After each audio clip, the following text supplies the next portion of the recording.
Hello dear friends, welcome to my channel my world of words. আমি সৌমি। আমি আপনাদের সবাইকে আমার চ্যানেলে ওয়েলকাম করছি। ডিয়ার ফ্রেন্ডস, আজকে কোনো ব্লগারকে নিয়ে কথা বলবো না। ব্লগারদের নিয়ে কথা বলতে অ্যাকচুয়ালি ইচ্ছে করছে না।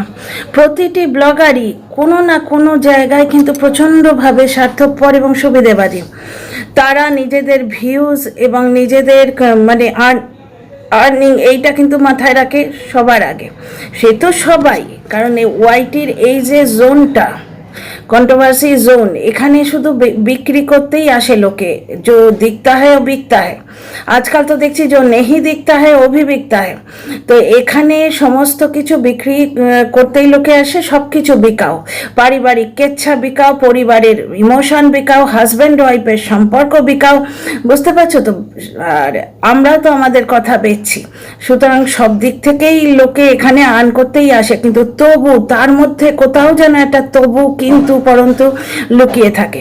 কিন্তু অনেক ক্ষেত্রেই দেখেছি সমাজের ওপর কি এফেক্ট পড়বে না পড়বে তার পরোয়া না করে যদি ভিউজ ডাউন হয়ে যায়, ব্লগাররা কন্ট্রোভার্সি দেওয়ার চেষ্টা করে।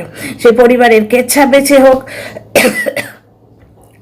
ইচ্ছে করে এমন কিছু কন্ট্রোভার্সিয়াল এলিমেন্ট ব্লগে দেখালো যেটা নিয়ে চর্চা হবে। বুঝতে পারছো তো? নেগেটিভ হোক তাই সহি, কিন্তু negative publicity is also publicity. বুঝতে পারছো তো? তাই সহি, কিন্তু আমি চর্চায় থাকবো, এই একটা টেন্ডেন্সি থাকে। তো আজকে ওই জন্যে কোনো ব্লগারকে নিয়ে আর বলতে ইচ্ছে করছে না, কিন্তু আজকে একটা জ্বলন্ত ইস্যু নিয়ে ফ্রেন্ডস, ওয়াইটির দাদাভাই বলে যিনি বিখ্যাত, সেই ধনঞ্জয় বাবুকে নিয়ে আজ দুটো কথা বলবো। অ্যাকচুয়ালি ওনাকে দাদা বা ভাই কিছু বলে একটা নাম ধরে ডাকতে আমার ইচ্ছে করে, কিন্তু আজকে মনে হচ্ছে আমি ওনাকে নাম ধরে ডাকতে পারি, কিন্তু কাল যদি বদলে যায় সিচুয়েশন। বুঝতে পারছো তো? ওয়াইটিতে ভরসা করা মূর্খামো, ওয়াইটিতে ভরসা করা মূর্খামো। কাল যদি কোনো রকম সিচুয়েশন ক্রিয়েটেড হয়ে যায়, আমার দর্শকরাই আমায় বলবেন, তুমি কি কচি খোকি, তুমি বোঝো না ওয়াইটিতে একটা রুল মেনে চলতে হয়, তুমি কেন নাম ধরে বলতে গেলে? যেমন ধরো, আমি মুখটা তুম্ব করে এসে আমার কন্ট্রোভার্সি জোনে নানা রকম কথা বললাম, অথচ আমার কমেন্ট বক্সে দর্শকরা কোড ওয়ার্ড দিয়ে অন্য লোকের খিল্লি ওড়াচ্ছে, অন্য লোককে নিয়ে কন্ট্রোভার্সি করছে। কিন্তু আমি কন্ট্রোভার্সি করছি না বাপু, আমি ধোয়া তুলসী পাতা, আমি দাদু সাধু। বুঝতে পারছো তো? তা বললে তো লোকে মানবে না। লোকে বলবে তুমি কচি খোকা, তোমার কমেন্ট বক্সে ভরে রয়েছে জিনিসগুলো, তুমি দেখতে পাচ্ছ না। বুঝতে পারছো? কখনো কখনো তাতে লাভ রিয়াক্টও দেওয়া হচ্ছে, রিয়াক্টও করা হচ্ছে, অথচ আমি সাধু, তা বললে তো হয় না। মানুষের যে পারিপার্শ্বিকতা, তার দায়িত্ব কিছুটা তাকেও নিতে হয়। ধরুন রেসিডেন্সিয়াল এরিয়ায় একটা হয় না জেনারেলি, আমি জাস্ট একটা এক্সাম্পল দেওয়ার জন্য বলছি। রেসিডেন্সিয়াল এরিয়ায় এমন কিছু একটা কাজ হচ্ছে যার জন্য এয়ার পলিউশন হচ্ছে, ঠিক আছে? আমরা গিয়ে পার্টিকুলার বিভাগে সবাই মিলে আবেদন করলাম যে এটা বন্ধ করুন, আমাদের নিঃশ্বাস নিতে কষ্ট হচ্ছে। প্রথমে তারা জিজ্ঞেস করবে, কিন্তু আপনারা সম্মিলিতভাবে কি কোনো ব্যবস্থা নিয়েছেন? ঠিক সেই রকম কোনো কন্টেন্ট ক্রিয়েটারের কমেন্ট বক্সে কি হচ্ছে না হচ্ছে, সেটা তার দায়িত্বের মধ্যে কিছুটা তো পড়ে। অন্যায় যে সহে এবং অন্যায় যে করে, দুজনে অন্তত একই প্ল্যাটফর্মে দাঁড়িয়ে আছে বলে আমি মনে করি।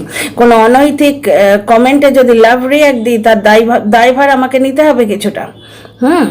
আচ্ছা, এবার ফিরে আসি টপিকে। ওয়াইটির যে দাদা ভাই ধনঞ্জয় দাদা, ওনার ভিডিওটা আজকে দেখলাম। ওনার ভিডিওর সঙ্গে অনেকাংশে আমি একমত।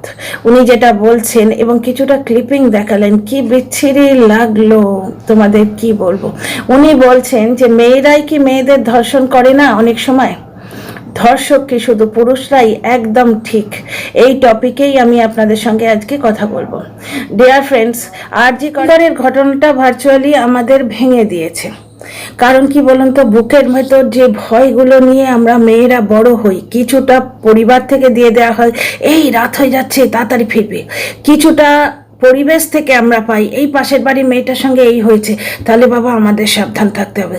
আর কিছুটা আমাদের নেচার, আমাদের নিজেদের মনের মধ্যে সেলফ ডিফেন্স গড়ে তোলে।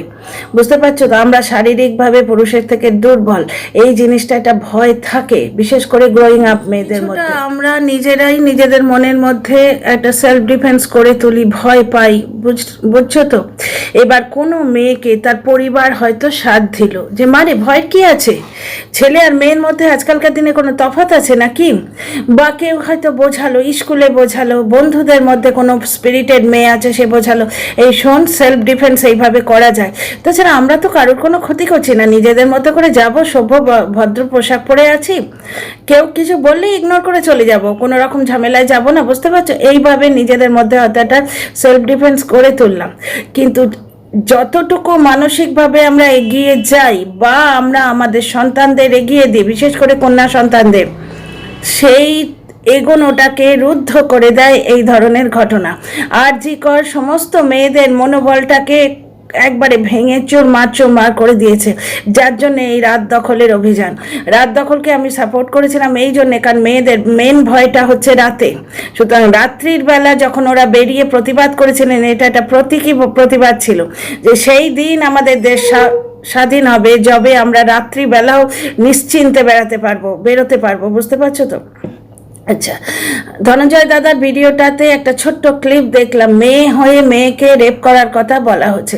আচ্ছা, আরজি কলে যে ঘটনাটা হয়েছে, প্রতি মুহূর্তে ওই ঘটনা কি ওয়াইটিতে হচ্ছে না? ভার্বাল ধর্ষণ কি ওয়াইটিতে হচ্ছে না? তাই না? যে মাথার ওপর একজন আছে, সুতরাং আমি যা খুশি তাই বলবো, যা খুশি তাই করব, মারবো, ধরবো, মুখে গালিগালাজ করব, নানা রকম টন্টিং করে কথা বলবো, বডি পার্টস তুলে কথা বলবো, বুঝতে পারছো? সঙ্গে যেই থাক তাকে জড়িয়ে দেবো তোমার সঙ্গে, নিজের মায়ের পেটের দাদাকে তোমার বর বলে কমেন্ট লিখবো। তো এই যে নোংরা মহিলাগুলো, কমেন্টটা যার আমি পড়েছি সে একটা মহিলা, এই যে নোংরা মহিলাগুলো, এরা প্রতিনিয়ত কি ভার্বালি ধর্ষণ করছে না? মেয়েরাই মেয়েদের ধর্ষক এখানে, বুঝতে পারছেন তো? মেয়েরাই মেয়েদের ধর্ষক। আজকে একটা স্বনামধন্য অভিনেত্রীর কিছু আবৃত্তি শুনছিলাম, মানে নিজের ওপর হওয়া কিছু ঘটনা শুনছিলাম। ওখানে একটা কথা শুনলাম, উনি রিসেন্টলি ওনার বড় ভাইয়ের বিয়ে দিয়েছেন। বড় ভাই একটু অপ্রকৃতিস্থ, যার জন্য নর্মালি ওনার বিয়ে হয়নি, কিন্তু ওনার মার খুব ইচ্ছে ছিল যে সন্তানের বিয়ে হোক, প্রথম সন্তানের বিয়ে হোক। কোনো একটি মেয়ে বড় ভাইকে দেখে সব জেনে শুনেও ভালোবেসে তার পাশে এসে দাঁড়িয়েছে, বুঝতে পারছো তো? তো সেই বিয়ের অনুষ্ঠানে উনি এখন স্বনামধন্য অভিনেত্রী, কিন্তু সবাই ওনাকে চেনে, বুঝতে পারছো? বিয়ের অনুষ্ঠানে মহিলারা উপস্থিত ছিলেন, নানা রকম রিচুয়ালস থাকে। সেই বিয়ের অনুষ্ঠানে একজন মহিলা বলছে, বাবা এই পাগলটার আবার বিয়ে হলো, বুঝতে পারছো? তা এটা কোন ধরনের ধর্ষণ বলুন তো?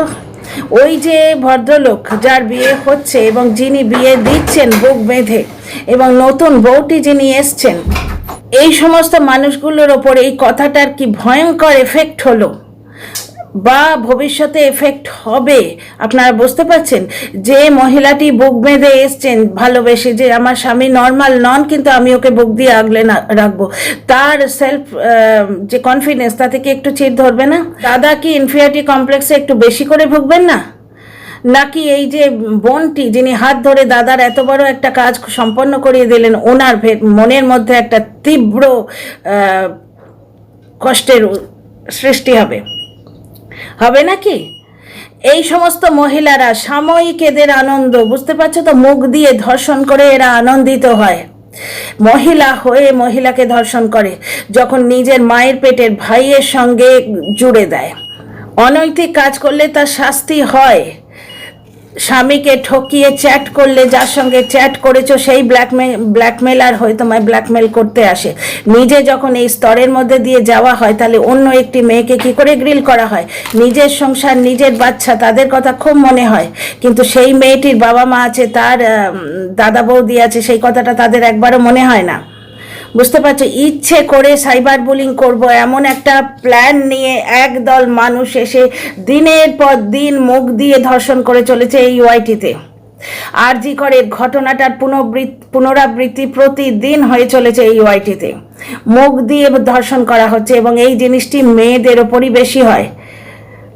মেয়েরা রিলস বানালে, কারণ মা ধরো রিলস বানাচ্ছে, একেবারে নাচনেওয়ালি, কারোর বাবা হয়তো ডান্স করছেন, মধ্যবয়সী, তিনি অঙ্গ প্রত্যঙ্গ দেখিয়ে ডান্স করছেন, কিন্তু যে বুড়িটি সেই বাবার পার্টিকুলার অঙ্গ প্রত্যঙ্গটি নিজের থাম্বনেলে দিয়ে নোংরামো করে পয়সা কামাচ্ছে, সেই বুড়ির নোংরামোটাকেও দেখতে পাচ্ছে না, কারণ সে এমন একটা দলে আছে যারা প্রত্যেক দিন মুখ দিয়ে ধর্ষণ করছে প্রত্যেককে।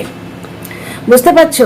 যখন যুক্তি কাটতে পারছে না তখন নানা রকম মিমিক্রি করে নোংরা কথা বলে তোমার কমেন্ট বক্স ভরিয়ে দেবে। কত সেলিব্রিটি আছে ইনস্টাগ্রামে কমেন্ট বক্স অফ করে রাখতে বাধ্য হয় এই সমস্ত মহিলা ধর্ষকদের জন্যে। প্রতিনিয়ত ওয়াইটিতে বসে মুখ দিয়ে গালিগালাজ করে ধর্ষণ করা হয়, ভাবছে কি মাথার ওপর কারোর না হাত আছে, আমি যা খুশি করব। তার মানে কি ওই নোংরা কাজটা করতে তাদের কিন্তু বাধে না। বুঝতে পারছো তো? প্রতি মুহূর্তে মেয়েরাই মেয়েদের ধর্ষণ করে। পুরুষ মানুষ কটা দেখবে, একাধটা যে নেই তা নয়, কিন্তু বেশিরভাগ মেয়েরাই নোংরা কথা বলে এসে। ভ্যালেন্টাইন্স ডে পালন হলো আর তার সঙ্গে ভাইফোঁটা রাখির কোনো রকম তুলনা হয়? রাখি হলো না বলে ভ্যালেন্টাইন্স ডেটি তো পালন করতে ভোলনি, এই কথাটার কোনো রকম লজিক আছে, যুক্তি আছে? ভ্যালেন্টাইন্স ডেটা পালন করা হয়তো ঠিক হয়নি, না পালন করেছো না করেছো আলাদা ব্যাপার, সোসাইটিতে হয়তো দেখানোটা ঠিক হয়নি, কিন্তু তা বলে 5 বছর তাকে যে রাখি বাঁধতে দেয়া হয়নি বা ভাইফোঁটা করতে দেয়া হয়নি, এই জিনিসগুলো কি নাল অ্যান্ড ভয়েড হয়ে যায়?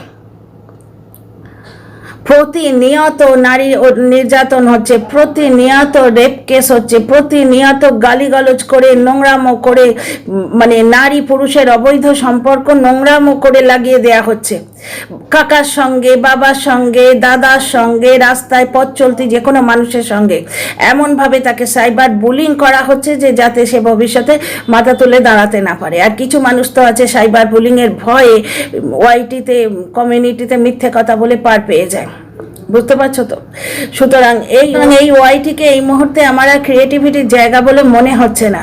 মাথার উপর প্রভাবশালী ব্যক্তি হাত আছে বলে ভিডিও খুলে আমরা যা খুশি তাই বলবো, এইরকম মানসিকতা নিয়ে কিছু মহিলা ডে বাই ডে ধর্ষণ করে চলেছে। মুখ দিয়ে কথা বলতে হয়, সমালোচনা করতে হয়, যুক্তি দিয়ে করো। এবং কিছু দর্শক আছে যারা মুখ দিয়ে ধর্ষণ করে প্রচণ্ড আনন্দ পায়, কমেন্ট বক্সে বাজে কথা লিখে তাদের কি অদ্ভুত আনন্দ, পৈশাচিক আনন্দের মানে লাভ হয়, তোমাদের কি বলবো। তো আজকের ভিডিওতে এইটুকুই। আমার কথাটা একটু ভেবে দেখো ডিয়ার ফ্রেন্ডস, এবং অন্য লোকের কমেন্ট বক্সে কমেন্ট করার আগে এই সমস্ত দর্শকদের দুবার ভাবা উচিত। কিন্তু তাদের একটা কথা জানা উচিত যে ঘুঁটে পড়ে গোবর হাসে, কোনোদিন না ওই জায়গায় তাদের বাড়িরই নিজের লোক গিয়ে দাঁড়ায় যাদের আজকে সে মুখ দিয়ে ধর্ষণ করছে।